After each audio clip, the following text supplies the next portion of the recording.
Zan faɗa maka hanyoyi 10 wanda za ka bi ka janyo hankalin mace kanka ba tare da kawo halar da kanka ba. Kar ka yi wasa da hanya ta 8 saboda hanya ta 8 tana da matuƙar muhimmanci. Janyo hankalin mace gare ka ba wai sa'a bace ba. A'a, akwai wasu matakai da ake bi wanda ba kowa ne zai faɗa maka ba. Hakan kuma ba yana nufin sai ka kasance mutum mai naci ba sannan za ka yi nasara. Amma sai ka kasance mutumin da ya gina wasu qualities. Qualities ɗin babu neman yardar mace a ciki. Qualities ɗin akan dominance ne, akan confidence ɗinka, akan yadda ka ɗauki kanka da kuma yadda kake sarrafa kanka a gabanta. Bari na faɗa maka yadda ake buga wasan. Na ɗaya shine upgrade your presence. Ma'ana kai upgrading ɗin kanka a lokacin da kake tare da mace. Asan zaka ce ya ake yin wannan upgrading ɗin, ya mutum zai yi upgrading ɗin kansa a lokacin da yake tare da mace. Karka damu, hanya ce mai sauki ka zama mutum mai ƙwarin gwiwa saboda shi ƙwarin gwiwa yana da matuƙar amfani. Sannan ka gyara yadda kake tafiyarka, yadda kake tsayuwarka, yadda kake magana. Sannan ka daure ka koya wa kanka eye contact, wato kallon idan mace, kallon cikin idan mace yayin da kake magana da ita ko kuma lokacin da take yi maka magana, saboda kallon idan mace yayin da take maka magana ko kuma kake mata magana yana da matuƙar amfani.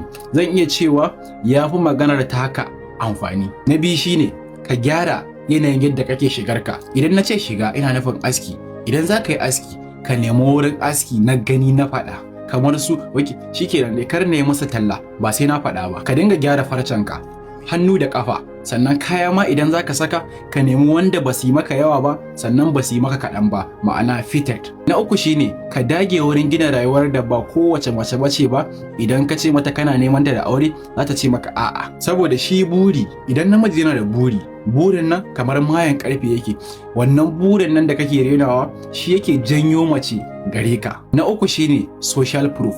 Social proof na nufin yanda mutane suke mu'amalantar ka. Misali shine girmamawa daga wasu, hakan zai ƙara maka mutunci da kima a idan mace. Na biyar shine ka dinga saka ta dariya. Saka mace farin ciki da annashuwa wata 'yar gajeriyar hanya ce da ake bi wurin shaƙuwa da mace, amma ya zamana kana da confidence. Kar ka sake ka nuna mata cewa a buƙace kake. Na shida shine ka tabbata ka karance ta, don ta haka ne zaka gane taku za ta zo ɗaya ko kuma ba za ta zo ɗaya ba. Na bakwai shine ka zama jagora ba wai ka zama mabiyi ba. Yanke hukunci, tsare-tsare da dai sauransu ka tabbata kai ne kake yi. Na takwas shine kuma wanda ya fi komai muhimmanci, ka dinga motsa jiki, ka tabbata kana kula da lafiyarka. Idan mace ta ganka lafiyayye sannan ƙaƙƙarfa, hakan zai ƙara maka daraja, mutunci, kima da kwarjini a idanta. Ka san menene?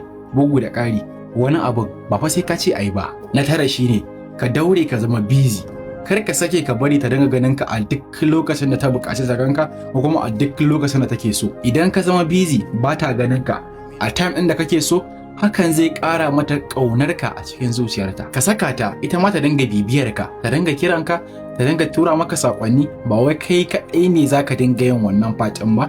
Sannan kar ka sake ka nuna mata cewa a buƙaci kake. Na 10 shine I sharing, I liking, sannan zan so na ji ra'ayoyinku. Zan kasance a cikin comment section. Jira. Kar ka manta ka yi following ɗina, don ta haka ne za ka ƙara ganin sabon bidiyo ɗina mai zafi, saboda akwai bidiyo sanan tanada masu zafi. Allah ya samu dace.